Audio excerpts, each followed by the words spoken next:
What's up, buddy? So I've heard you talk about this to a couple of other reporters. You sort of addressed it. Was that a week? Kind of camera there. Very good. That's the thumbnail.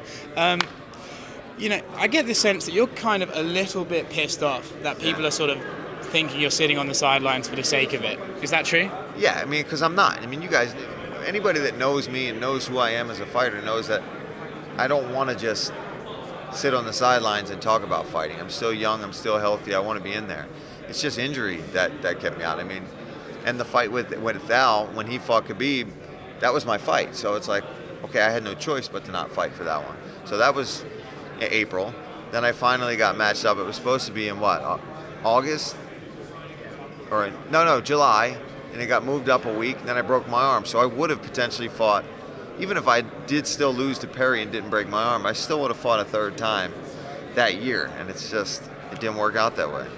Is it even more frustrating having to watch and analyze fights and sitting there and you're so close to the thing you love? It's like, I can only imagine that amplifies it even more. Yeah, that's what makes it a little painful, is you see all these guys, they get their wins. You see them at the hotel with their family celebrating, eating food, you're thinking like, oh, I want to go through that process again. And you want those ups and downs. And when you're going through them, you don't think you want that. And then you see it happen and you're just so jealous.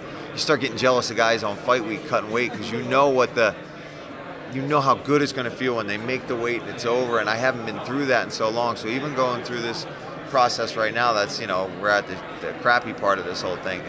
I'm still enjoying it. And I've been in pretty good spirits all week just to be back in a fight week. Do you think that gives you almost an advantage in the fight? You've got a little pep in your step. You're happy. You can't believe you're back here. Does that almost...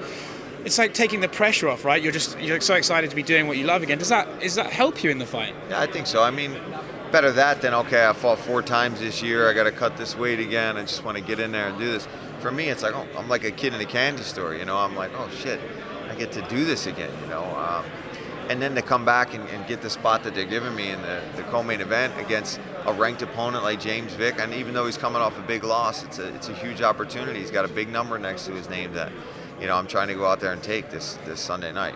What do you make of James? So did you see any of his open workout yesterday? Did you happen to catch any of that? No, I didn't see much of it. I saw some pictures. I saw he's in a hoodie and stuff, so I know the weight is going to be an issue, as always. So that's why I purposely went out there and wore basically nothing but my pair of tights and underwear, showing everybody, look, I came in shape and ready for this fight. I could have done that fight on that stage right now. I know he couldn't have fought me last night on that stage. I know he's not going to be able to fight me if I started throwing bows right now here on this stage, and I can get through a fight right now. So we'll see, but I think he is big, and when he does rehydrate, I think he's the bigger guy in there, so that's why I'm trying to have speed on my side for this fight. Yeah, I mean, your combinations at the workouts were super fast, and technically it seems like there's a low calf kick and maybe a big up top punch to follow up. Do you think that's sort of like what Gaethje got him with, right? Just marched forward and got him. Is that, and not to give away your game plan, but is that the tactic here? Well, there's some of that. There's some of that in there, and that's always in my arsenal, whether it's James Vick or it doesn't matter who I'm fighting. But one of the things we really focused on for this one too was just, smart movement. We looked at a lot of like really good old school Thai guys and how they use their elbows, because you'll see a lot of Thai guys have jacked up some really tall opponents, especially when the Europeans came over to Thailand. Some of them, the way they come over the top stays so relaxed. That's something, even more than giving away any game plan, just staying relaxed in the fire is something that we're really focused on in this, because I got to get in there. There's going to be exchanges. So we've accepted that already, that I'm going to have to come through some adversity, not necessarily get hurt, but know that I've got to keep my eyes open and move forward through some stuff.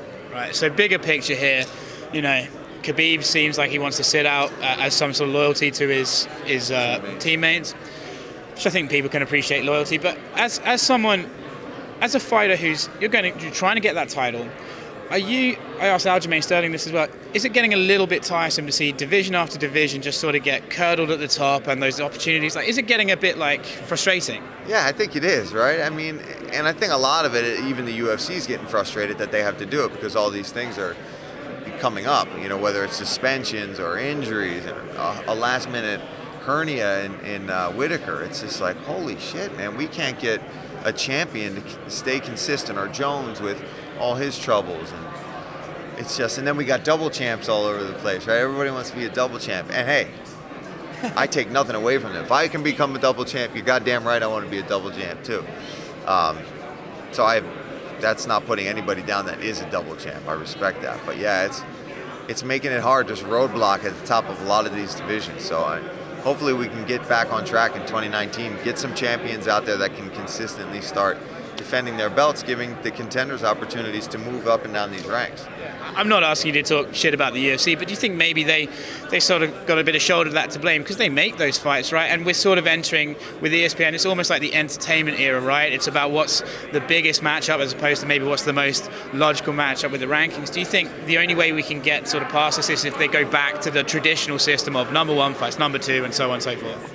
I mean, I think they could, but I think that with the way it's going and what people want to see, I don't think that's ever going to happen. And if you look at boxing too, whenever somebody became a champion of boxing, they never really fought the next best guy. The champion was given a few guys so that he was the champ for a little bit. And then after a while, when he was the champ, you look at Tyson and stuff like, then they would finally get that big fight to fight the guy that deserved it. So even today. Yeah. So I mean, it's nothing new, right? It's a system we've seen happening in combat sports for a long time, and I think it's one that we're probably going to continue to see. And I don't know. I don't know how to feel about it. Well, that feels like too depressing a note to end this interview on, so I'm going to have to ask something a bit nicer now. Yeah. What's your perfect Sunday? No, I'm joking. How do you see this fight going? You've said you're going to have to take a few blows.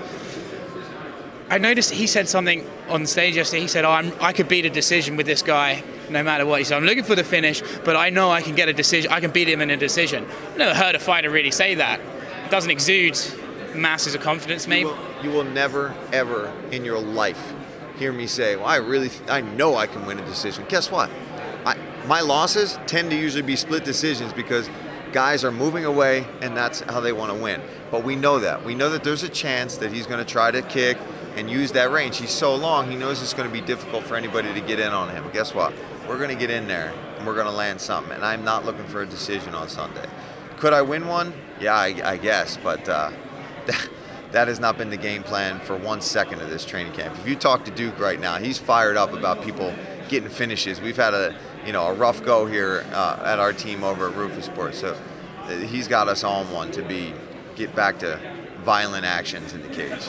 That's more like it. Thanks very much. Yeah, that's a good way to